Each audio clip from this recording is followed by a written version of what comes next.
Hello Year 12, welcome to your next lesson on education and Sparta, and today we're going to look at Xenophon.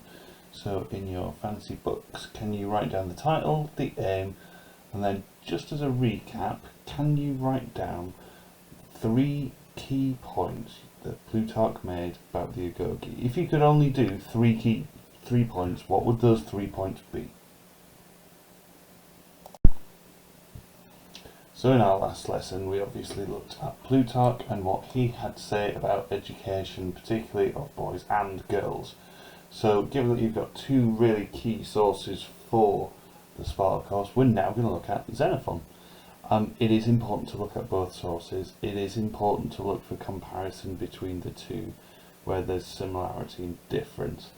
It's really useful for the utility questions.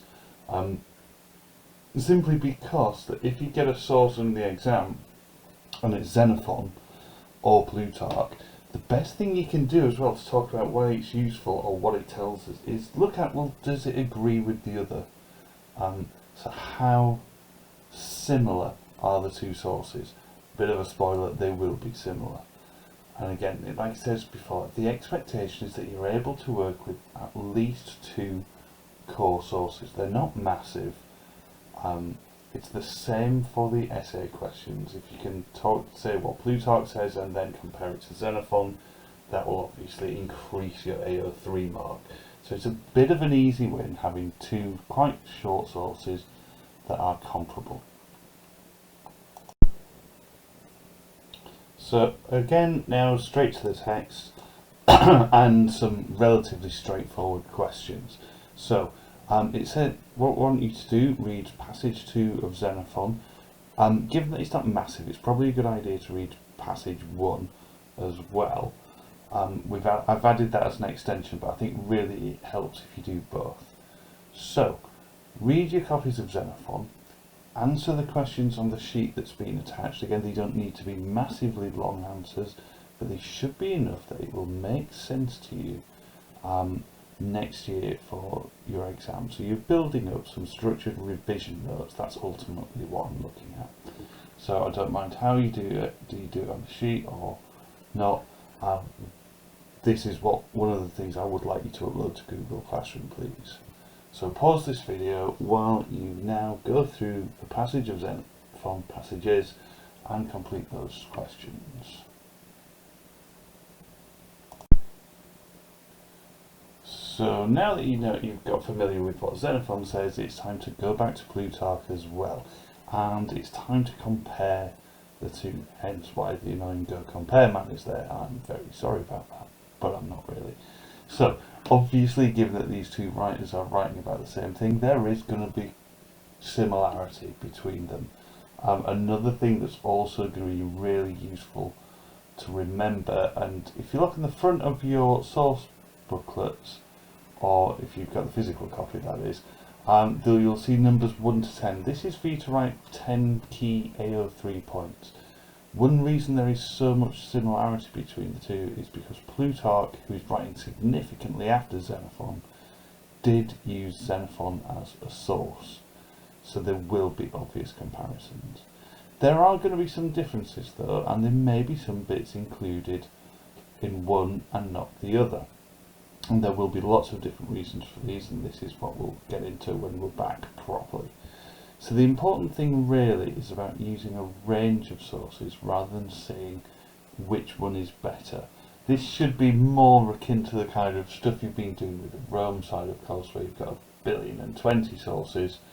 It's just for the first time for the Greek course, we've got 2 very clear parallels. So we need to do a comparison. So this is the kind of model I'm going to suggest you use. It's a simple chart format. So under Plutarch you can write down what Plutarch says. Under Xenophon, write down what Xenophon says. In the middle I've included a similarities column. Now this obviously works entirely how you want it to work. I know I'm not going to be able to force you, I'm not going to be able to bend your wills to using structures you don't like. You are as stubborn as Spartans. But one thing I thought might be worthwhile is rather than just doing a Xenophon and a Plutarch, start with the middle. So anything that they say that is the same, any similarities between the two, just write it in the middle so you're not writing it out twice. And then use the other side of the column, the Plutarch and Xenophon side, just to write the differences.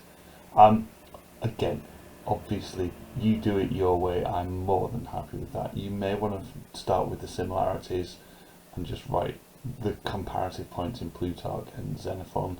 You may just want to draw an arrow from one line to the other. I really do not mind. This is the structure I think I'd use. But whatever comparison chart you do, again, this is something I'd like you to re-upload to the Google Classroom so I can see how you've been getting on.